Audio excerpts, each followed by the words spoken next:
오늘 우리에게 주신 하나님의 말씀은 십계명 5번째 시간이고요. 부모를 공경하라라는 제목으로 출애굽기 20장 12절의 말씀입니다.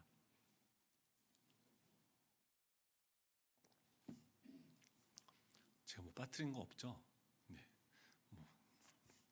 출애굽기 20장 12절 말씀, 우리 한 절 말씀인데요. 같이 읽도록 하겠습니다.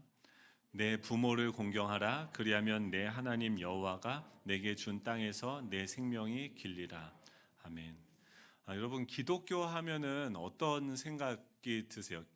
기독교가 부모를 공경하는 종교입니까? 공경하지 않는 종교입니까? 공경하는 종교죠. 네. 근데 저는 그 말이 이렇게 잘 안 나오더라고요. 솔직하게 이 십계명에서 이 계명 설교는 그러니까 제 5계명 설교는 좀 안 하면 좋겠어요. 그만큼 이 부모를 공경하는 것이 우리한테 쉽지 않죠. 왜냐하면 신경을 써야 될 것이 너무나도 많고, 이 말씀을 이제 연구하면서 왜 이 인간 관계에서 지금 1계명부터 4계명까지는 하나님을 향한 우리의 태도와 또 우리의 행동들을 어떻게 해야 되는지에 대해서 이야기를 한다고 하면, 5계명부터 10계명까지는 인간 수평적인 그 관계에서 우리가 어떤 태도와 어떤 행동을 해야 되는지를 이야기하고 있습니다. 그 인간 관계에서도 가장 우선되게 지금 다루고 있는 부분이 가정의 부분인데, 그 중에서도 이 부모님과의 관계를 가장 먼저 다루고 있는 것이죠. 부모님을 생각하면 여러분도 어떤 마음속에 어떤 감정들이 떠오르세요? 어떤 분들은 미안한 감정도 있을 거고, 어떤 분들은 따뜻한 감정이 있을 수도 있고, 어떤 분들은 정말 내 삶에 정말 잊을 수 없는 상처를 준 분으로서 부정적인 감정들이, 다양한 그 감정들이 우리 안에 혼존하고 있죠. 그런 속에서, 그런 우리들 가운데서 저도 아버지에 대해서, 어머니에 대해서 생각을 하면 지금 생각하는 그 부모님에 대한 생각이 많이 성숙해졌습니다. 철이 들었어요. 결혼하고 애를 낳아보고 애를 이제 키워보니까 앞으로 저 이제 부모님에 대해서 이해하게 되겠죠. 근데 예전에 제가 철이 안 들었을 때, 고등학교 다니고 한참 방황할 때는 그 부모님께 반항할 때는 그런 마음이 있었어요. 부모님은 나를 사랑하지 않는다.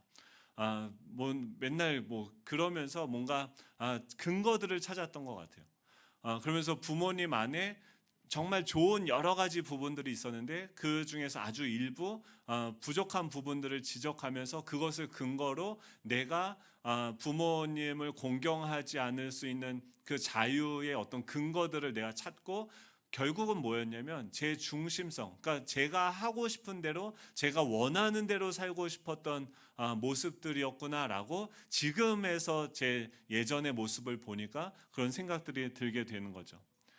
그러면서 점점 드는 생각이, 제가 지금 45살인데 저희 아버지가 45살일 때 어떤 상황이었고, 어떤 삶을 살았고, 또 어떤 일들이 있었는지를 계속 지금의 저와 또 45살 때 저희 아버지를 비교하면서 보는 어떤 그런 습관들이 어느 순간부터 있게 되어져요. 그러면서 계속 제 안에 더 무거워진 게 뭐냐면, 이 부모님이 지금도 표면적으로는 이렇게 듣는지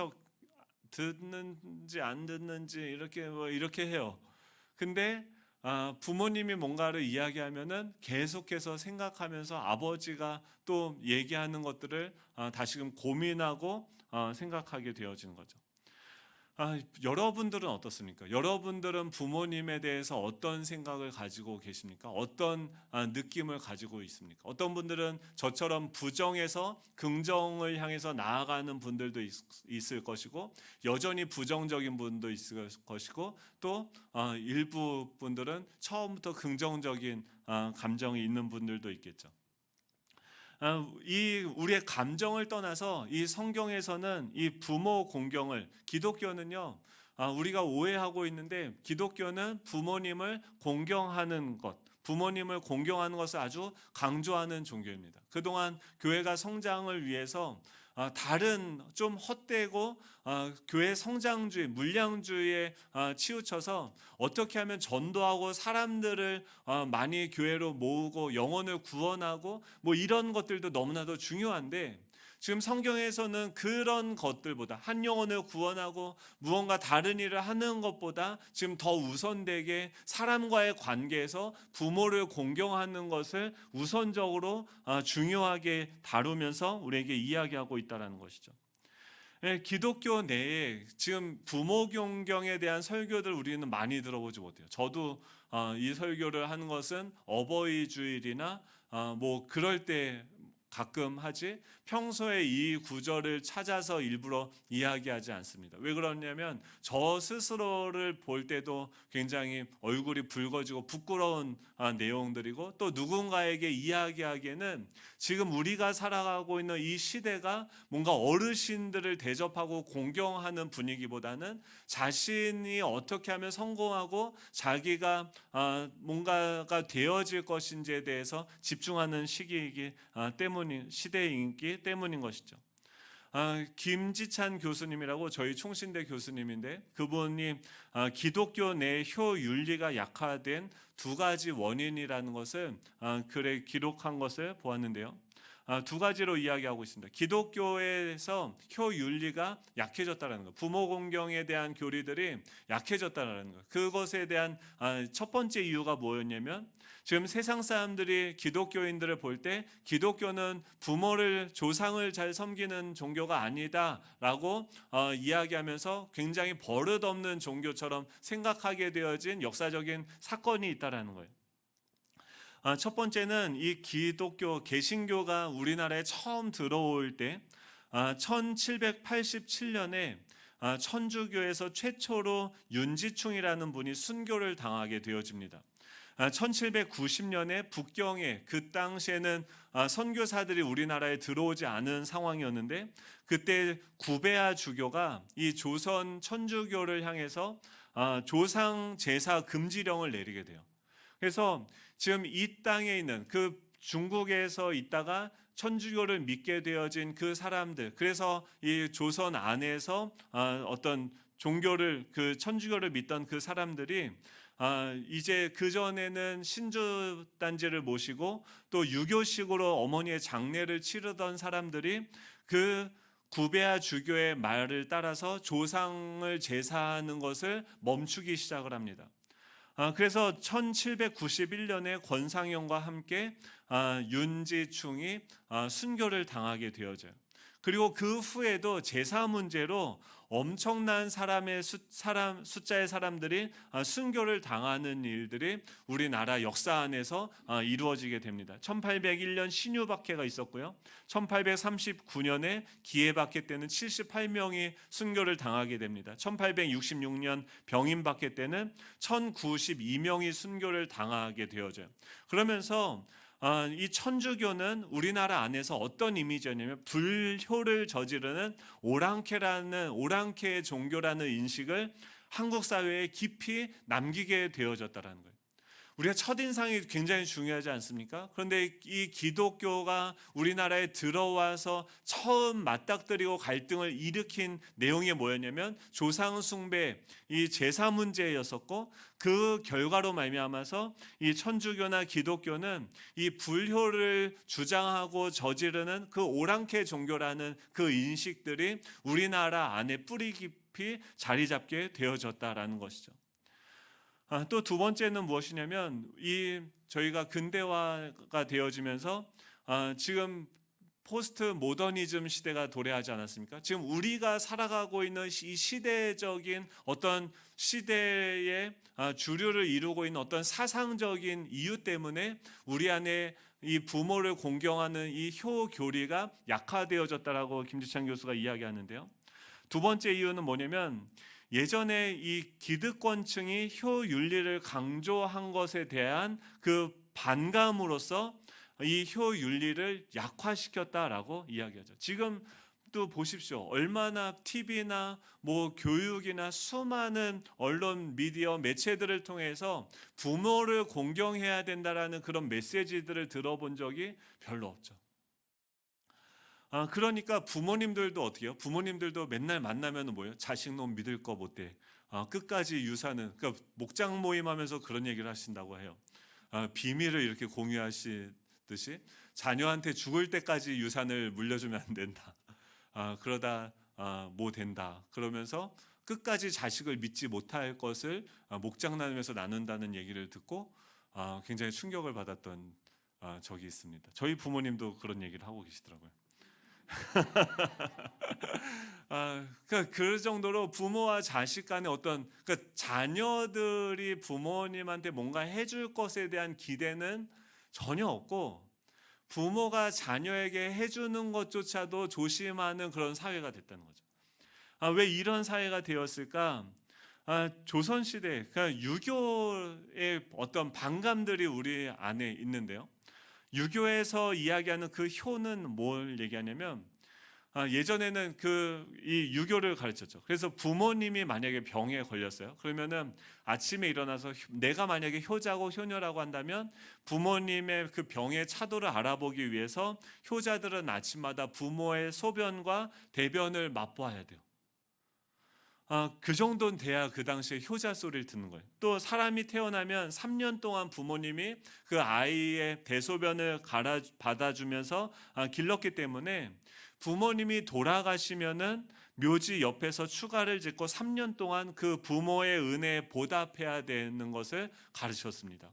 그래서 그때는 벼슬과 관직도 버리고 농사를 지어서도 안 되고 여자를 가까이 해서도 안 되고 하늘을 부끄러워하며 이 갓을 쓰고 하늘도 쳐다보면은 안 되는 그런 것을 교육하던 시대가 있었죠. 그러면서 지금 자연스럽게 이것을 가르치는데 생각을 해보십시오. 3년 동안 아무 경제 생산적인 어떤 일들을 하지 않는다는 것은 누구에게나 가능합니까? 이미 어느 정도 재산이 있고 어느 정도 기득권층들은 이것들을 가능할 수 있겠는 거죠. 그러니까 양반이든 그 당시에 어느 정도 재력이 있는 사람들은 이 유교의 가르침대로 살아갈 수 있지만 대부분의 사람들은 그 가르침대로 살아갈 수 있는 환경이 조성되어지지 않았죠. 그래서 그들 마음속에는 어떤 마음이 자연스럽게 듭니까? 나는 이 부모의 효도도 하지 못하는 불효막심한 사람이고 그 당시에 기득권을 가지고 또 많은 재산을 가지고 어느 정도 자신의 삶을 윤택하게 살 수 있었던 그 기득권층을 존경하는 마음들을 갖도록 이 유교는 그 안에서 작동했다라고 지금 시대 사람들은 생각을 하는 거죠.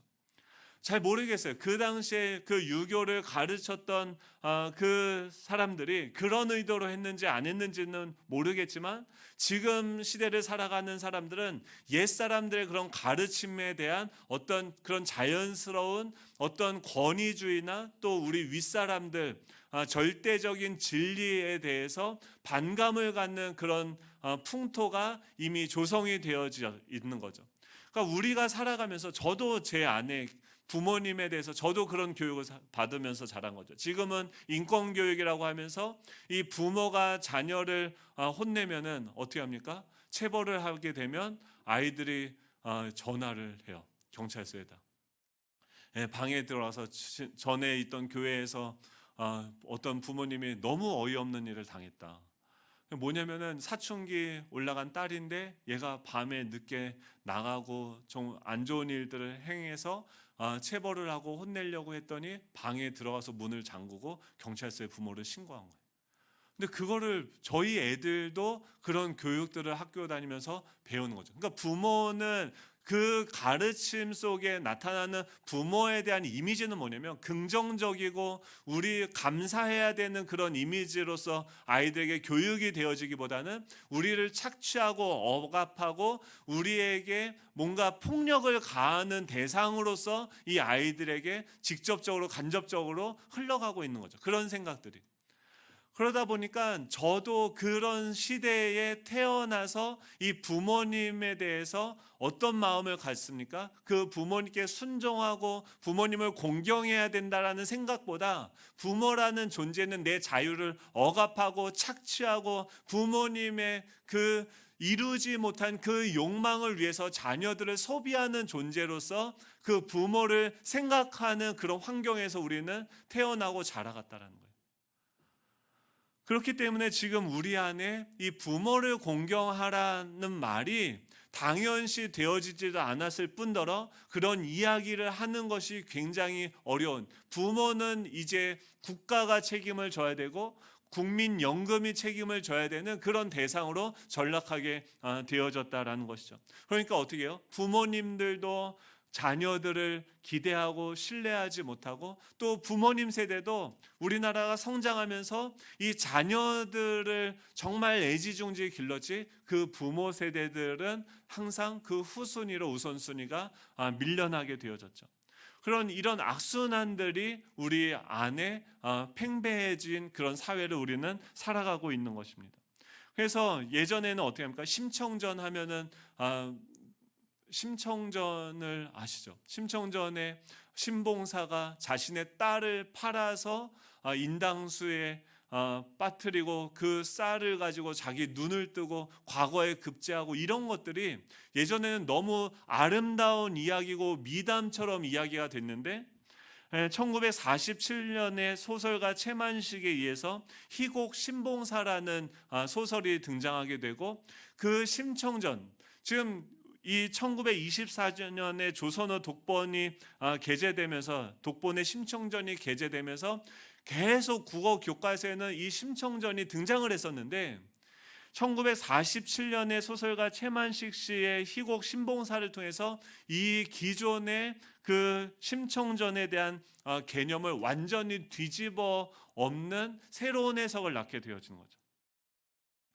그곳에 나온 신봉사는 그냥 효의 대상으로서 부모를 공경하는 공경의 대상으로서 어떤 착한 이미지가 아니라 과거를 보아서 가문을 빛내겠다는 그 욕심이 그 딸을 희생시킨 것으로서 재해석을 하게 되어져요. 그렇게 보니까 또 그렇게 보여져요.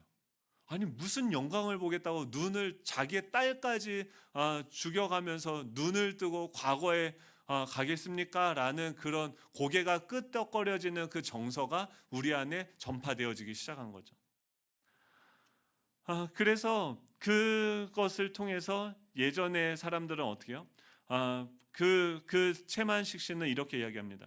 과거 심청 이야기는 위기에 처한 아버지를 자기 희생적으로 구한 딸의 효심으로 미화됐다고 하면 지금 그리고 미화되어서 국민들에게 그런 희생에 적극 동참할 것을 선도하는 국민 교육적 도구로 그것을 사용했다라는 거예요. 그래서 그런 교육을 받은 백성들은 착하게 그냥 부모라든지 자기 위에 있는 그 권위에 대해서 일방적으로 순종하게끔 교육을 받았는데 이것이 잘못됐다라는 거죠. 근데 실제로 보면은 우리가 뭐 IMF 때 금모으기 운동을 하고 뭐 여러 가지 우리가 배신을 당한 그런 것들이 있지 않습니까? 뭔가 국가를 위해서 이렇게 열심히 살면은 뭔가 국가가 우리를 책임져 줄 거라고 생각을 했었고 부모를 위해서, 그러니까 우리나라가 지금 이렇게 성장하기까지 얼마나 많은 나라의 딸들이 외국으로 나아가서 노동을 하고 또 얼마나 많은 사람들이 재봉틀을 정말 거기서 순교를 당하는 심정으로 그 노동을 착취당하면서 우리나라가 성장하게 되어졌는데 그런 자기 희생을 너무나도 당연한 것으로 기존 세대들은 기득권들은 그 사용했고 그런 것을 이런 가치들을 자꾸 교육하면서 결국 사람들을 자신들의 입맛에 맞게 사용했다라고 계속 그런 가르침을 우리는 받고 있는 거죠. 그래서 이 신봉사는 그 딸을 판 아버지가 된 거죠. 돈을 벌기 위해서 공장으로 내보내고 위안부를 내보내고 매춘굴로 딸을 보냈던 그 사람들의 행위를 정당화시키는 자신의 딸을 팔아버리고 보내버린 아버지의 이야기로서 재해석을 하게 되어졌고, 그 재해석한 그 내용들이, 그 사상들이 지금 우리 안에서 살아서 움직이고 있다는 거예요. 그러니까 지금 요즘 젊은이들에게 이 심청전, 부모님을 위해서 봉사를 해야 된다, 내가 헌신을 해야 된다, 희생을 해야 된다라는 그 개념은 찾아보기 어려워졌다는 거죠. 효를 행한다라는 것은 부모를 위해서 자신의 욕망, 그 자유를 억압하는 것으로밖에 보일 수 없는, 내가 뭔가 손해본다라는 느낌을 지금은 너무나도 자연스럽게 갖는 시대가 되어졌다라는 거예요. 그래서 그 결과로 지금 사회가 어떻게 되어졌습니까?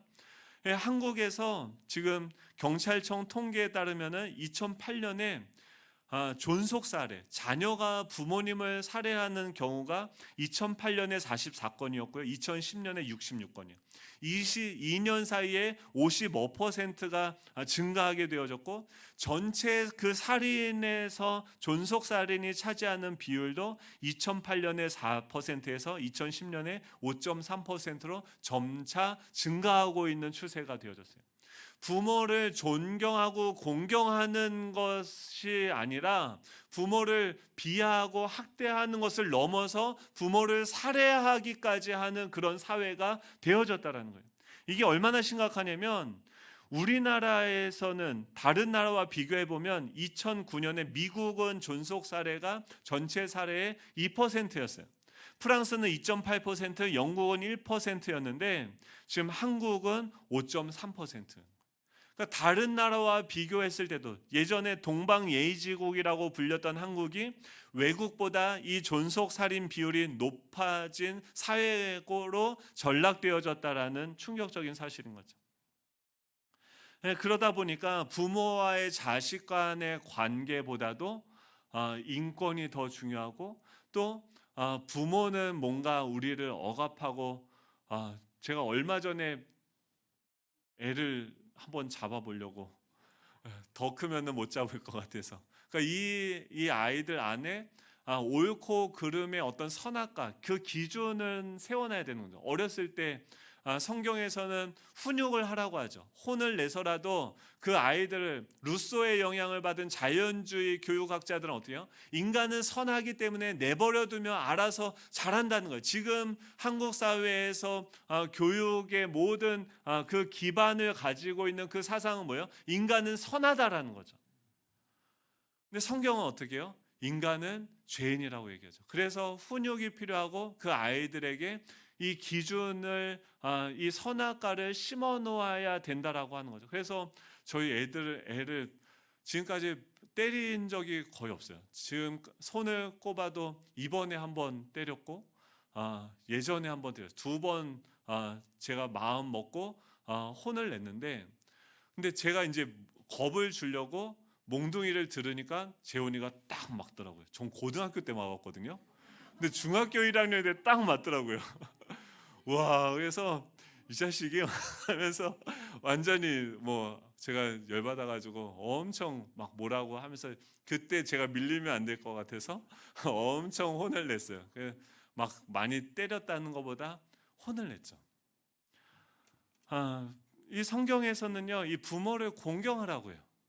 왜 공경을 하라고 하는 걸까요? 지금 이 시대에 부모보다 자녀를 더 생각하고, 자녀보다도 내 자신의 어떤 욕망을 실현하고 추구하는 것에 더 포커싱이 되어진 이 시대 속에서도 여전히 이 시내산에서 선포되어지는 이 말씀은 여전히 유효하고, 이것은 우리 가정을 구원하고 자유케 하는 하나님의 말씀이라는 거죠.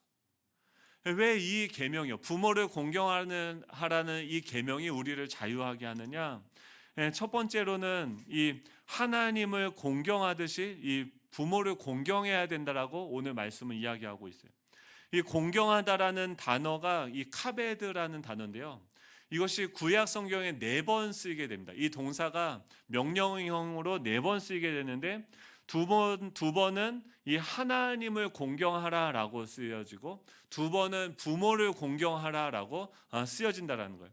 이 직역하면은 카베드라는 단어는 무겁게 여기다, 비중 있게 생각하라, 중요하게 여기라는 거예요. 즉 직역하면은 부모님을 높이고 무겁게 여겨라, 너의 부모를 존중하라라고 직역할 수 있습니다. 지금 이 부모를 존중하는데 어떻게 무엇과 같이 존중을 해야 되냐면 하나님과 동등하게 부모를 존중해야 된다라고 이야기를 하고 있는 것이죠. 왜 부모를 존중해야 되는 것일까요? 오늘 본문에 보면은 내 부모를 공경하라, 그리하면 내 하나님 여호와가 내게 준 땅에서 내 생명이 길리라라고 이야기해요. 이 부모는요, 우리에게 두 가지를 주었습니다. 첫 번째는 뭐냐면은 땅을 주었어요. 그 당시는 농경 사회였죠. 그래서 부모들이 나이가 들면 그 땅을 자녀에게 유산으로 남겨주고 그 자녀들이 그 땅을 이어서 경작함으로써 가정의 어떤 생산 수단을 대체하게 되어지는 것이죠. 우리도 마찬가지죠. 이 부모는 우리에게 이 물질을 주셨어요. 그러니까 우리가 태어나서 아무것도 할 수 없을 때 우리를 입히고 먹이고 지금까지 우리가 살아있다라는 것은 부모가 우리를 향한 어떤 물질적인 투자들이 있었다라는 거죠.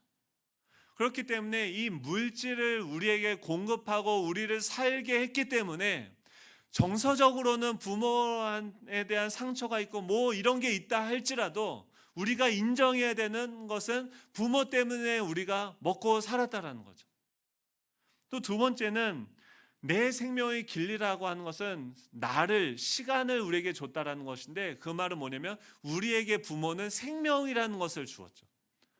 우리가 지금 고민하고 살까 말까를 고민할 수 있는 그것조차도 부모에게 생명을 우리가 선물로 받았기 때문에 이 살 것인지 말 것인지를 고민한다라는 거예요. 또 이 부모를 공경해야 되는 것이 왜 중요하냐면 지금 하나님을 아는 것이요. 지금 이스라엘 백성들이 구원을 받고 출애굽을 하고 광야를 걸어가는데 이 부모에게는 뭘 명령합니까? 이 하나님을 자녀에게 가르치라는 거예요. 즉 부모를 공경해야지 그 부모들을 통해서 우리가 영적으로 또 육적으로 이 공급을 받을 수 있다는 거예요.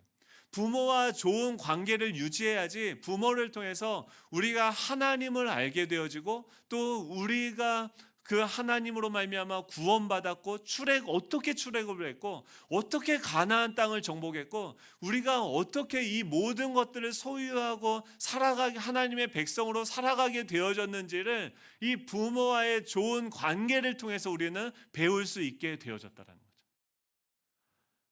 부모는 뭐예요? 부모는 자녀를 가르쳐야 되고 자녀들은 어떻게 해요? 부모께 배워야 되는 거죠. 그러면 두 번째는 뭐냐? 첫 번째는 그 부모를 무겁게 생각하고 존중하게 생각해서 부모를 통해서 우리가 하나님이 어떤 분인지에 대해서 배워야 된다고 한다면, 두 번째로 부모를 공경하면 생명이 길어진다라고 이야기를 했습니다. 지금 이것은 그 사회적인 측면을 고려해서 하나님이 이야기하는 것인데요. 지금 이 부모를 공경하라라는 이 계명을 수여받는 그 1차 독자들이 누굴까요? 보통 우리는 이 계명을 언제 사용해요? 주일학교 때, 10대 이 미만의 아이들에게 이 부모를 공경해야 된다라고 가르치지 자기에게는 잘 가르치지 않죠. 근데 이 10계명을 보면요, 다음에 또 어떤 얘기가 나옵니까? 내 이웃의 집을 탐하지 말고 내 이웃의 아내나 남종이나 여종이나 그의 소나 낙이나 남의 소유를 탐하지 말라라고 이야기해요. 그러면은 지금 이 10계명을 듣는 1차 그 독자들의 수준은 뭐였냐면 집이 있고 아내가 있고 남종이나 여종이 있고 소나 낙이들이 있다라는 거예요. 그렇다고 하면 이거는 10대나 그 미만의 어린아이들을 향한 명령이 아니라 지금 그 가정의 가장으로서 어떤 영향력을 행사할 수 있는 그 집을 소유하고 또 아내와 또 남편과 또 종들과 많은 그 소유물들을 소유한 그 주체들을 향해서 하나님이 지금 말씀하고 있다는 거죠. 예, 이 십계명은요, 한번 생각을 해보세요. 가장 부모님을 공경해야 되는 자들이 누구냐면 지금 이 30대에서부터 50대가 되는 그 가정의 경제권을 가지고 있는 그 사람들에게 하나님께서 1차적으로 이야기하신다는 거예요. 한번 생각을 해보십시오. 집에서 만약에 경제적으로 어렵게 되어져요. 그러면 예산을 뭐부터 깎습니까? 자녀에게 들어가는 게 있고 내가 쓰는 게 있고 부모님에게 드리는 게 있는데 그 중에서 뭘 제일 먼저 깎으십니까? 말 안 해도 다 압니다. 네, 보통 뭐 자기 거 뭐 제일 먼저 저희는 아직 부모님께 용돈을 이거 주여. 네. 지금 시대는 부모님이 자녀보다 더 잘 사는 시대죠.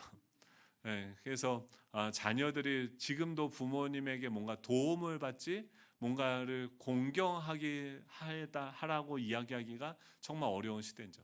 근데 그럼에도 불구하고 이 30대에서 50대들에게 그것을 하라고 가르치고 있는 거예요. 왜냐하면 이 가정 안에서 이 어르신들을 공경하는 그 모습을 누가 보고 배웁니까? 우리 자녀들이 보고 배우는 거죠. 그래서 우리는 이렇게 생각해요. 자녀를 잘 키우면 자녀들이 나를 노후에 책임질 거라고 생각하는데 그것을 보고 배운 자녀들은 뭘 생각합니까? 결혼해서도 뭐만 생각하겠어요? 자기 자녀들만 생각을 하겠죠. 그러니까 부모는 어떻게 해요? 소외되고 더 이상 돌봄의 대상이 되어지지 않는 거죠. 근데 가정에서 지금 저희 세대가 부모님을 공경하는 것을 자녀들보다 더 중요하고 무거운 계명으로서 받아들이고 섬긴다고 하면 그것을 보고 자란 자녀들은 어떻게 됩니까? 나이가 들어서도 부모님을 공경하게 되어진다는 거죠. 이게 뭐냐면 이 자녀들이 결국 우리가 부모를 공경했을 때 나의 자녀들이 우리의 노후를 책임져 준다는 거예요. 그러니까 우리의 노후가 되었을 때 경제적으로 우리가 자유롭기 위해서는 이 자녀들에게 쏟아부어야 되는 것이 아니라 우리 부모에게 쏟아붓고 부모를 공경해야 된다라고 하는 것이죠. 실제로 2013년도 통계 보면 60세 이상의 노인들 가운데 48%는 작년 한 해 동안 자녀들에게 어떤 형태로도 경제적인 부양을 받지 못했다라고 통계가 나왔습니다. 그리고 2015년도 전국 29개 기관에서 접수된 노인 학대 전체 신고가 11,905건이 있었는데 그 중에서 그러니까 노인 학대가 11,905개가 있었는데 그 중에서 그 노인들 어르신들 학대한 그 주체가 누구였냐면 첫 번째로 아들이 36.1%예요. 이게 얼마나 제가 뒷골이 서늘했는지 아들 나왔죠 소용없다는 말이 네, 어느 정도 맞는 거죠. 아들이 제일 많이 부모를 학대한다는 거예요. 그러니까 거꾸로 우리가 부모가 됐을 때 가장 자유롭게 되어지기 위해서는 어때요? 아들에게 부모를 공경하는 것을 가르쳐야 돼요. 그 다음에 아들 다음에 누구냐면 배우자고 그 다음에 딸이고 그 다음에 며느리. 우린 며느리를 잡는데 며느리가 그래도 가장 부모에게 잘 하더라고 통계적으로 이야기하고 있죠. 실질적으로 가정에서 부모를 학대하는 자녀들은 10대, 20대 어린 자녀들이 아니라 30대에서 50대인 장년의 자녀들이라는 거예요. 그렇기 때문에 이 부모를 존중하라고 하는 이 계명은 지금 우리에게 말씀하시는 거고 우리가 들어야 된다라는 거예요.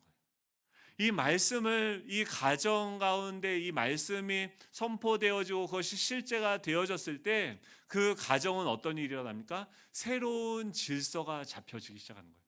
자녀가 부모를 공경하게 되고 그것을 보고 자란 그 자녀들이 또 부모를 공경하게 되어지고 부모를 공경하니까 부모가 가르치는 그 하나님에 대한 그 진리들이 그 밑으로 흘러내려가기 시작하는 거죠. 이 부모와 관계가 좋지 않는다, 막힌다고 하면은 이 자녀들은 더 이상 이 신앙적으로 공급받을 수 있는 그 루트들이 다 막혀지게 되는 거예요. 부모가 싫은데 왜 교회를 가게 됩니까? 부모가 아니라 자신을 추구하기 때문에 더 이상 부모의 말이 권위적으로 우리에게 들려지지 않게 되어진다는 거죠. 근데 한번 생각을 해보세요. 교회 성장학적인 관점으로도 생각해 봤을 때 만약에 교회에서 어르신들을 잘 모시라고 가르친다고 하면 여기 사공리 어르신들이 다 교회 오실 것 같아요. 그렇죠? 그리고 어떻게요? 자녀들도 데리고 오겠죠. 너도 교회 가라. 가니까 좋은 얘기 하더라. 가니까 부모를 지금도 이 설교 들으시면서 어르신들 어때요? 우리 자녀가 이 얘기를 들어야 되는데 라는 생각을 하고 계시죠. 네, 지금 그런 어떤 교회 성장학으로 봐도 부모를 공경하는 것이 우리 안에 어떤 선순환을 이루어간다는 거예요. 그리고 그 안에 질서가 잡히게 되고 말씀의 권위가 세워지면서 그들은 지금 제가 생각해 봤을 때 고등학교 때 어렸을 때 부모님의 말이 다 안 들렸어요. 그리고 그건 다 뭐 잘못된 거고 친구들 다른 데 가서만 들었어요. 지금도 어때요? 인터넷 애 나면은 부모님은 벌써 애를 몇 번이나 낳은 부모 어머니인데도 불구하고 그 경력자의 이야기를 듣는 게 아니라 인터넷의 얘기만 듣게 되죠. 그러다 보니까 어떻게 됩니까? 계속 그 안에 시행착오와 잘못된 이 악순환의 고리들이 계속해서 연결되어진다는 거예요. 우리가 그렇게 생각할 수 있죠. 그러면 잘못된 정말 폭력적인 가정에서 잘못된 부모에게 잘한다고 하면은 그것은 손해보고 이런 것이 아니냐. 우리가 율법을 생각할 때 율법주의로 가면 안 돼요. 당연히 부모가 자녀 아동을 학대한다고 하면 거기서는 우리가 보호해야 되고 그를 키워주고 회복시켜야 되는 거죠. 지금 그런 걸 얘기하는 것이 아니라 그냥 정상적인 상황에서 만약에 그런 부족한 부모님이라 할지라도 이 자녀가 그 부모님을 섬겼을 때 손해보는 일은 없다는 거예요. 왜냐하면 우리의 노년이 되어졌을 때도 이 자녀들이 우리를 그런 식으로 대하게 될 것이기 때문이라는 거죠. 그리고 이 계명에 순종함으로써 우리는 어떻게 돼요? 이 세상이 추구하는 가치들과 정반대의 길을 가게 되는 거죠. 거룩한 공동체, 세상과 다른 공동체가 되어진 거예요. 교회가 성장하게 되어진 로드니 스타크라는 사람이 쓴 그 기독교의 부흥과 또 기독교가 어떻게 이렇게 승리하게 되어졌는지. 지금 교주가 죽은 다음에 생겨난 특이한 종교예요. 기독교는. 예수님이 죽은 다음에 시작이 되었고 예수님 그 교주가 없는데 이것이 확대되어지면서 수백 년의 그 시간들이 지났는데 오히려 로마가 그 기독교를 하지 않을 수 없게 되어진 거죠. 그 힘이 어디 있었느냐라고 이야기했을 때 이 기독교 안에 세상과 다른 거룩함이 있었다라는 거예요. 우리가 세 번째는 뭐냐면 예수님을 따르는 것이 부모님을 공경하는 길이다라는 거예요. 우리가 그 이단들이 맨날 또 안 믿는 분들이 얘기하는 게 뭡니까? 누가복음 14장 26절에 보면 너희는 이렇게 가르치지 않냐? 어떻게 자녀들한테 무릇 내게 오는 자가 자기 부모와 처자와 형제와 자매와 더욱이 자기 목숨까지 미워하지 아니하면 능히 내 제자가 되지 못할 것이다라고 가르치냐? 부모를 버려야지 예수님의 제자가 된다며 라고 하면서 전에 우리가 그런 이 전도하고 사람들을 끌어모으는 것을 부모와 가족을 섬기는 것보다 우선되게 생각했을 때가 있었죠. 근데 그건 잘못된 거죠. 성경은요, 가족의 먼저라고 얘기해요. 부모가 우선이라고 얘기해요. 그 다음에 이 가정에서 올바른 질서들이 되고 나서 흘러 넘쳐서 이웃으로 가고 불신자들에게 가고 영혼을 구원하게 되는 거죠. 예수님의 말을 보면 요 한 문장만 놓고 보면은 예수님을 따르는 것이 부모를 버리고 따라야 되나 보다라는 생각이 들 수도 있는데 예수님은 어떠셨습니까? 예수님이 부모를 버리셨나요? 아니에요. 십자가에 달려 돌아가기 전에 예수님이 그 제자 요한을 부르셔서 뭐라고 이야기합니까? 또 그 제자에게 이르시되 보라 내 어머니라 하신데 그때부터 그 제자가 자기 집에 모시니라 라고 얘기했어요.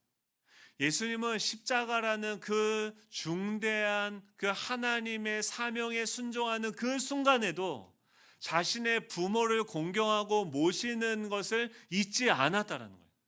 그렇기 때문에 우리가 예수님을 우선되게 예수님을 쫓아가야 되는 것은 우리가 그냥 인간적인 윤리의 관점에서 부모를 공경하라는 계명을 따르는 게 아니라 하나님의 명령을 따라서 가장 우선되게 부모를 존중한다라는 거죠.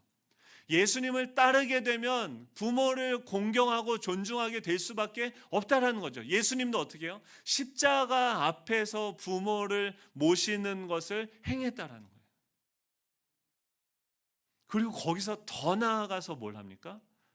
예수님이 마가복음 3장에 보면은 대답하시되 누가 내 어머니며 동생들이냐 하시고 둘러앉은 자들을 보시며 이르시되 내 어머니와 내 동생들을 보라. 또는 형제들 누구든지 하나님 뜻대로 행하는 자가 내 형제요 자매요 어머니이니라 라고 얘기했어요. 예수님을 따라가면요, 지금 혈통적으로 내 부모님만 나의 부모님이 아니라 예수님을 믿게 되어진 내 주변에 있는 이 어르신들조차도 나의 가족으로서 이 가족의 개념이 확장되어진다는 거예요. 이게 어떻게 부모를 공경하고 부모를 버리고 가족을 등한시하라는 겁니까? 그게 아니죠. 오히려 초대교회에 왜 기독교가 부흥하게 되어졌습니까? 누군가 순교를 당해서 죽으면 그의 부모를 그 고의 공동체인 사람들이 대신 모시고 대신 섬겼어요. 이 사도 요한조차도 예수님의 부모를 섬기는 것을 자신의 평생의 사명으로 생각하고 그 부모를 공경했죠. 즉 기독교는 이 확장된 가족의 개념으로 나의 혈통적 부모뿐만이 아니라 내 이웃의 내 같은 신자들의 부모와 가족들, 형제, 자매들까지도 자신의 것을 팔아서 섬기고 나누는 일들을 했다라는 겁니다.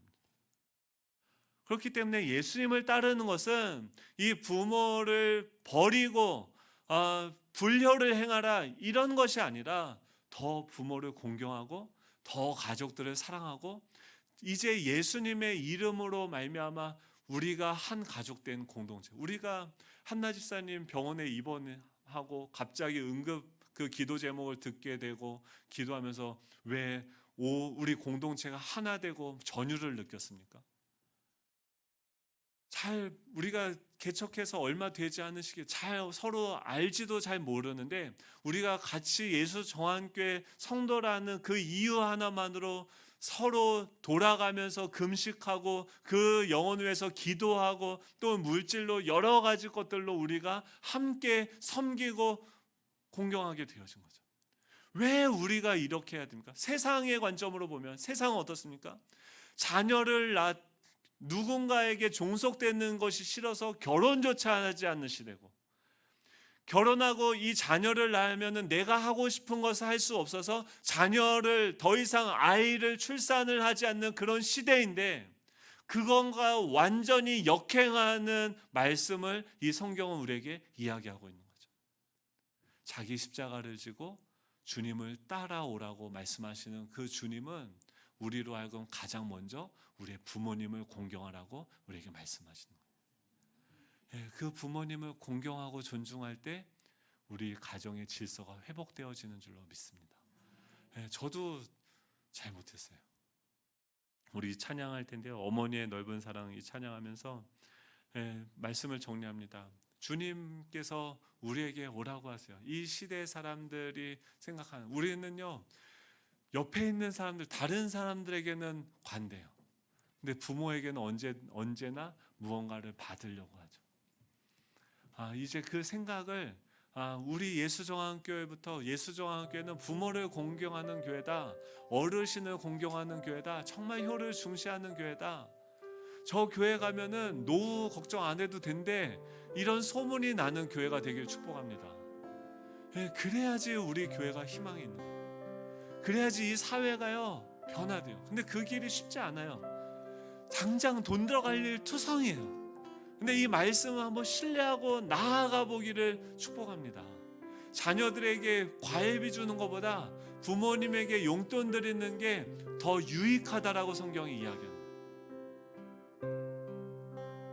자녀들을 정말 사랑한다고 하면 부모를 존경하는 그 길을 저부터 주여 주여 네, 가려고 합니다.